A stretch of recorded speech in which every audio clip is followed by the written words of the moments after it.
இன்னைக்கு ரேஷன் கடையில் 20 கிலோ 4 பேர் கொண்ட குடும்பத்திற்கு அரிசி வழங்கப்படுகிறது என்று சொன்னால் 20 கிலோவும் மத்திய அரசு கொடுக்குது. நான் ஆர்டிஐல வாங்கி வச்சிருக்கேன் அதிகாரிகள்கிட்ட.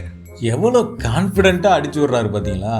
இதுதான் அஸ்வத்தாமனுடைய ஸ்பெஷலே.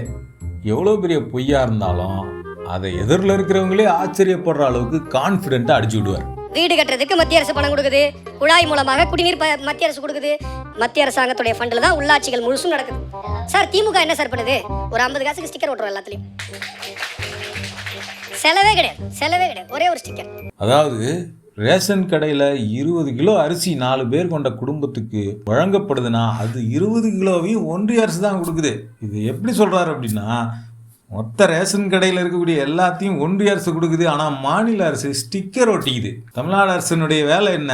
50 காசு கொடுத்து ஸ்டிக்கர் ஒட்டிக்கிறது தான் அவங்களோட வேலை. எந்த செலவுமே அவங்களுக்கு கிடையாது அப்படிங்கிறது தான் அவர் சொல்கிறது. ஆனால் உண்மையிலேயே ரேஷன் கடையில் அரிசியிலேருந்து எல்லாத்தையும் ஒன்றிய அரசு தான் முழுக்க கொடுக்குதா அப்படின்னு உண்மை என்னங்கிறத நம்ம பார்ப்போம். அவர் கேட்ட நான் ஆர்டிஐ வச்சிருக்கிறேன் அப்படிங்கிறாருல, அந்த ஆர்டிஐயில் என்ன சொல்லியிருக்குது, உண்மையில் என்ன அப்படிங்கிறதெல்லாம் பார்த்துருவோம். தமிழ்நாட்டில் மொத்தம் பார்த்தோம்னா 2,25,93,654 ரேஷன் கார்டு இருக்குது. இந்த ரேஷன் கார்டெல்லாம் பார்த்தோம்னா கிட்டத்தட்ட ஒரு 5 டைப்பாக பிரிச்சிருக்கிறாங்க.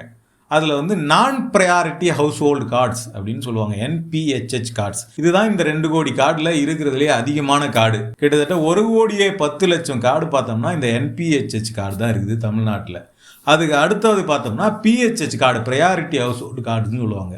அந்த PHH கார்டு பார்த்தோம்னா ஒரு 92,95,000 கார்டு இருக்குது. அதுக்கு பிறகு பார்த்தோம்னா PHH AAY அப்படின்னு சொல்லுவாங்க, அதாவது அந்தியோதயா அன்ன யோஜனா அப்படிங்கிற பேர்ல ஒன்றிய அரசின் திட்டத்தின் கீழே உருவாக்கப்பட்ட கார்டுங்க. இந்த AAY கார்டு அப்படிங்கிறது ஒரு 18,45,000 கார்டு தமிழ்நாட்டில் இருக்குது. அதுக்கு பிறகு இந்த NPHHலயே வந்து சுகருக்கான கார்டு அப்படின்னு தனியா ஒன்று இருக்குது. இது வந்து பார்த்தோம்னா ஒரு 3,81,000 கார்டு இருக்குது. அதுக்கப்புறம் இந்த NPHSல நோ கமாடிட்டி அப்படிங்கிற பேரில் ஒரு கார்டு இருக்குது, பொருள் இல்லாத கார்டுன்னு சொல்லிட்டு. அது ஒரு 67,679 கார்டு இருக்குது. இப்போ நம்ம சொன்னோம் இல்லைங்களா, இருக்கிறதுலையே NPHH கார்டு தான் அதிகம் அப்படின்னு சொல்லிட்டு. அந்த NPHH கார்டுகளுக்கு கொடுக்கக்கூடிய அரிசி இருக்குது இல்லைங்களா, அதில் ₹1 கூட ஒன்றிய அரசு கொடுக்கறது கிடையாது. அந்த NPHH கார்டுகளுக்கு கொடுக்குற அரிசி முழுக்கவும் 20 கிலோ அரிசி கொடுக்குறாங்கன்னா அந்த அரிசி முழுக்கவும் மாநில அரசு தன் சொந்த செலவிலிருந்து கொடுக்குது. அப்போ ஒன்றிய அரசு என்னதான்பா கொடுக்குது அவர் சொல்றாரு இல்லையா அப்படின்னு கேட்டால், அவர் சொல்வதில் ஒரு அரை உண்மை இருக்குது. அந்த அரை உண்மை அப்படிங்கிறது முழு பொய்யை விட ஆபத்தானது. ஏன்னா முழு பொய்யவாது கண்டுபிடிச்சிட முடியும், அரை உண்மைங்கிறது உண்மை மாதிரியே தெரியும். அது என்ன அரை உண்மை அப்படின்னா, இந்த AAYன்னு சொன்னோம் இல்லைங்களா, அந்தியோதயா அன்ன யோஜனாங்கிற பேரில் இருக்கக்கூடிய கார்டு, அந்த கார்டு மட்டும்தான் ஒன்றிய அரசு கொடுக்கக்கூடியது. அந்த கார்டுங்கள் பார்த்தோன்னா ஒரு 18 லட்சம் கார்டு இருக்குது. அந்த 18 லட்சம் கார்டுகளுக்கு 35 கிலோ அரிசியை முழுக்க ஒன்றிய அரசு கொடுக்குறாங்க.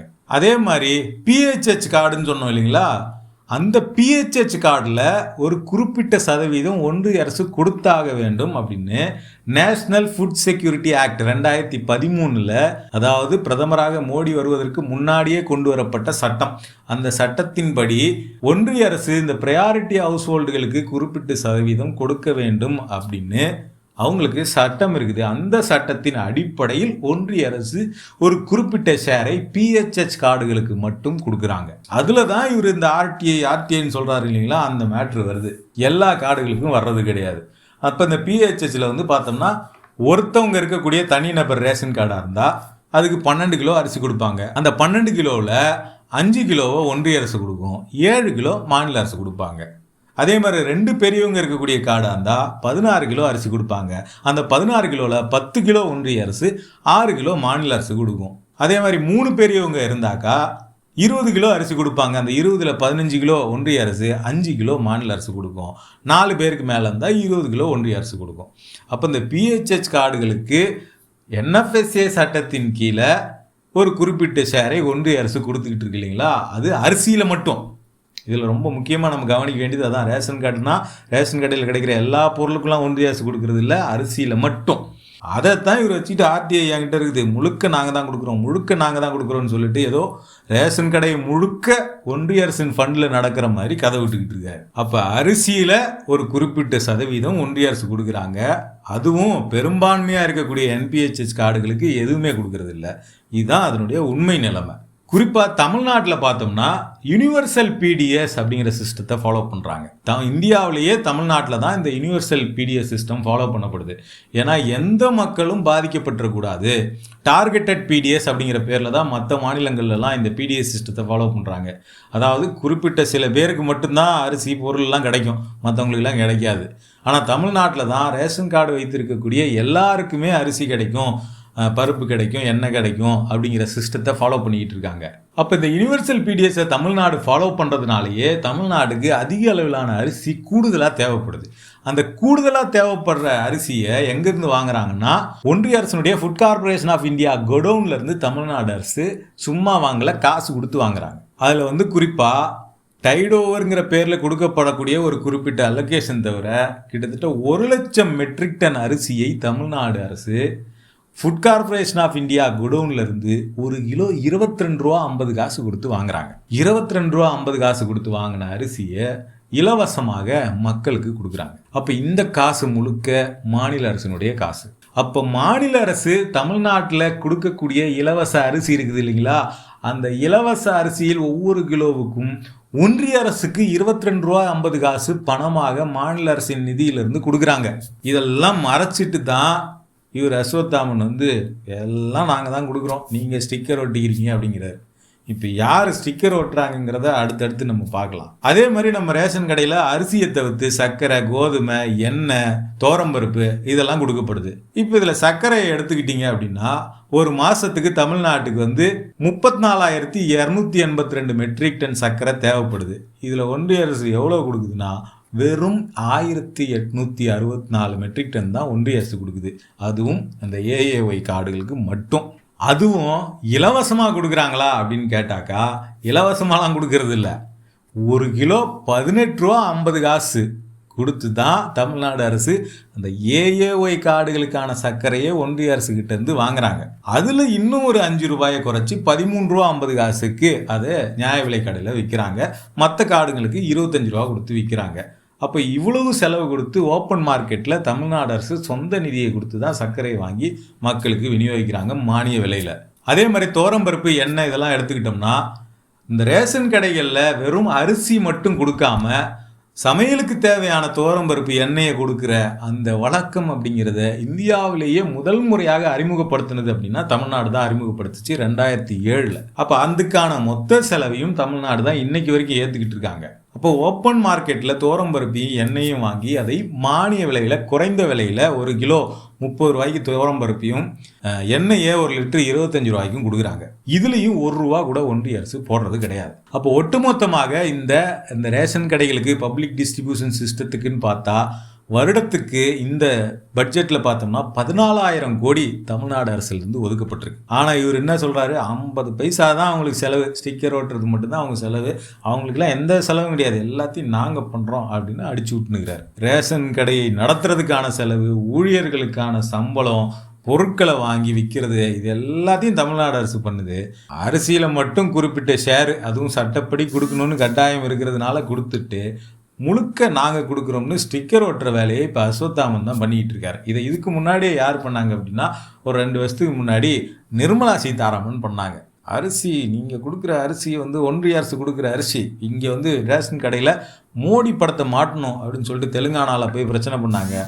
இங்கே ரேஷன் கடையில் போயிட்டு அண்ணாமலை மாதிரியான ஆட்கள் போய் மாட்டிக்கிட்டு இருந்தாங்க மோடி படத்தை. ஆனால் அதுக்கு பின்னாடி இருக்கக்கூடிய உண்மைகள் என்னங்கிறத நம்ம இப்போ புட்டு வச்சாச்சு.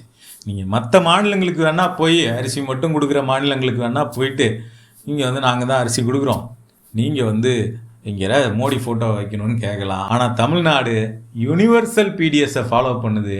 இங்கே நீங்கள் கொடுக்குற அரிசியை மட்டும் வச்சு ரேஷன் கடைங்கிறது நடத்தப்படலை. அதே மாதிரி அரிசி மட்டும் ரேஷன் கடையில் கொடுக்கப்படுறதில்ல, இதர பொருட்களும் கொடுக்கப்படுது. இந்த எல்லா செலவுகளும் மாநில அரசினுடைய. இப்போ அடுத்த பொய்க்கு போகும். பொய் நம்பர் 2. ஊராட்சி மன்ற தலைவர்கிட்ட போய் கேளுங்க, சார் உங்களுக்கு 4 வருஷம் நீங்கள் ஊராட்சி மன்ற தலைவராக இருந்தீங்க, உங்களுக்கு யார் ஃபண்டு கொடுக்குறா? மத்திய அரசாங்கத்துடைய ஃபண்டில் தான் உள்ளாட்சிகள் முழுசும் நடக்குது. உள்ளாட்சி முழுசும் ஒன்றிய அரசோட காசில் தான் இயங்குது. நீங்கள் வேணால் ஒரு உள்ளாட்சி தலைவர், ஊராட்சி மன்ற தலைவர், இல்லை நகராட்சியில் இருக்கக்கூடிய தலைவரை போய் கேட்டு பாருங்கள். உள்ளாட்சிகள் முழுக்க ஒன்றிய அரசு காசில் தான் இயங்குதே அப்படிங்கிறார். அப்படியா உண்மை? அதையும் இப்போ பார்த்துருவோம். உள்ளாட்சிகளுக்கு நிதி அப்படிங்கிறது பார்த்தோம்னா 3 வகைகளில் வருது. ஒன்று வந்து பார்த்தோம்னா மாநிலத்தினுடைய நிதி பங்களிப்பு, 2வது உள்ளாட்சியினுடைய சொந்த நிதி, 3வது மத்திய நிதி குழுவினுடைய பங்களிப்பு. இப்போ மாநிலத்தினுடைய நிதி எடுத்துக்கிட்டோம்னா மாநிலத்தினுடைய சொந்த வரி வருவாய் இருக்கு இல்லைங்களா, மொத்த சொந்த வரி வருவாயில் 10% பணத்தை உள்ளாட்சி மன்ற நிதிக்காக ஒதுக்கீடு பண்ணுறாங்க. அதே மாதிரி ஒன்றிய அரசு ஒரு குறிப்பிட்ட நிதி கொடுக்குறாங்க. அதில் நிறைய திட்டங்கள் பேரில் கொடுக்குறாங்க. முக்கியமாக பார்த்தோம்னா இந்த பிரதம மந்திரி ஆவாஸ் யோஜனா அப்படின்னு ஒரு திட்டம், அதாவது பிரதம மந்திரியுடைய வீடு கட்டித்தர திட்டம் அப்படின்னு சொல்லிட்டு ஊர் பக்கம் போனீங்கன்னா மோடி வீடு அப்படின்னு சொல்லுவாங்க. பிரதமர் வீடு கட்டி கொடுத்தாருப்பா அப்படின்னு சொல்லிட்டு பிரதமர் வீடு திட்டத்தினுடைய வீடு அப்படின்னு சொல்லுவாங்க. அந்த திட்டம் உண்மையிலேயே பிரதமரினுடைய நிதியிலிருந்து கட்டப்படுற வீடுகளா அப்படின்னு பார்த்தா கிடையவே கிடையாது. சென்ட்ரலி ஸ்பான்சர்ட் ஸ்கீம் அப்படிங்கிற பேரில் ஒன்றிய அரசு ஒரு குறிப்பிட்ட சதவீதம் போடும், மாநில அரசு ஒரு குறிப்பிட்ட சதவீதம் போடும், 2 பேரும் சேர்ந்து நிறைவேற்றுகிற திட்டம். இந்த குறிப்பாக இந்த வீடு வசதி, இந்த பிரதமர் வீடு திட்டத்துக்கு பார்த்தோம்னா 60% நிதியை ஒன்றிய அரசு போடும், 40% நிதியை மாநில அரசு போடும் அப்படின்னு சொன்னாங்க. ஆனால் உண்மையில் அப்படி நடக்கல. உண்மையில என்ன நடந்தது அப்படின்னா, இப்ப கட்டியிருக்கக்கூடிய வீடுகள்லாம் எடுத்துக்கிட்டோம்னா 62% நிதி மாநில அரசு போட்டது, 38% நிதி மட்டும்தான் ஒன்றிய அரசு கொடுத்தது. அப்படியே தலைகீழ ஆயிடுச்சு பாத்தீங்களா. ஆனா வீட்டுக்கு பேர் என்னது? பிரதம மந்திரி வீடு. இப்ப ஸ்டிக்கர் யார் ஓட்டுனது? 62% பணத்தை போட்ட மாநில அரசுக்கு பதிலா பேர் வந்து ஒன்றிய அரசினுடைய பேர். அப்போ இந்த திட்டங்கள் எல்லாமே எப்படி இருக்குது அப்படின்னா, உள்ளாட்சிகளுக்காக ஒன்றிய அரசு உருவாக்கி இருக்கக்கூடிய திட்டங்கள் எல்லாமே நீ பாதி காசை போடு நான் பாதி காசை போடுறேன் அப்படின்னு சொல்லிட்டு கட்டப்படுற திட்டங்களில் பேர் நான் பேரை எழுதிக்குவேன், என் பேரை பிரதமர் பேரை போட்டுக்குவேன், இல்லைனா சமஸ்கிருத பேரை வச்சுக்கிட்டு என்னோட திட்டம்னு சொல்லிக்குவேன் அப்படிங்கிற மாதிரி தான் அந்த திட்டங்கள் எல்லாமே இருக்குது. அதே மாதிரி பிரதம மந்திரி கிராம் சதக் யோஜனா அப்படின்னு ஒரு திட்டம் இருக்குது. பேரெல்லாம் புரியவே புரியாது. இது வந்து ரோடு கனெக்டிவிட்டிக்காக கொண்டு வரப்பட்ட ஒரு திட்டம். இதுவும் மத்திய அரசும் மாநில அரசும் சேர்ந்து நிறைவேற்றக்கூடிய திட்டம். இதுக்கும் பிரதான் மந்திரி திட்டம்னு பேரு. அதே மாதிரி இவர் அந்த வீடியோல இன்னொன்னு சொல்றாரு, அதை நம்ம 3வது பொய்யா வச்சுக்குவோம். கிராமம் கிராமம் குழாய் மூலமாக குடிநீர் கொடுப்பது இன்றைக்கு பாரத பிரதமர் நரேந்திர மோடி அவர்கள் மத்திய அரசு கொடுத்து கொண்டிருக்கிறார். என்ன அப்படின்னா, இந்த ஜல் ஜீவன் மிஷன், அதாவது வீடுகளுக்கே குடிநீரை கொண்டு வந்து பைப் மூலமா கொடுத்தது யார்? கிராமங்கள்ல எல்லாம் நம்ம ஒன்றிய அரசு பிரதமர் தான் கொடுத்தாரு அப்படிங்கிறார். எதை சொல்றாருன்னா, ஜல் ஜீவன் மிஷன் ஒரு திட்டம்.